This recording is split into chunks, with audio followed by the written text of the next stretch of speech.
আসসালামু আলাইকুম রহমতুল্লাহি বরকাতুহু। যিনারা আমার এই ভিডিওটি দেখছেন তিনাদেরকে আমি আবেদন যে আপনারা এই ভিডিওটি দেখার পরে সাবস্ক্রাইব করবেন এবং আপনার বন্ধুদের কাছে পৌঁছে দিবেন।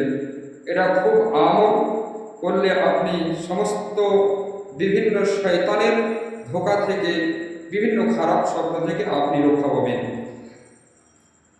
আমরা যখন ঘুমিয়ে যাই, ঘুমিয়ে যাওয়ার পরে অনেকে স্বপ্ন দেখে, ভয় করে, কান্নাকাটি করে।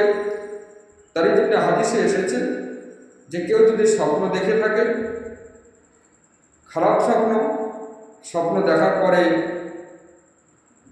ঘুম ভেঙে গেছে, ঘুম ভেঙে যাওয়ার পরে আপনি 3 বার আউযু বিল্লাহি মিনাশ শাইতানির রাজিম বিসমিল্লাহির রহমানির রহিম পড়বেন আর 3 বার বাম দিকে থুতু ফেলে আপনি যে বিছানাতে শুয়েছিলেন ও বিছানা ঝেড়ে আবার বিছানাতে আপনি ঘুমাতে পারেন, কোনো অসুবিধা নাই। এটা আমল করতে হবে।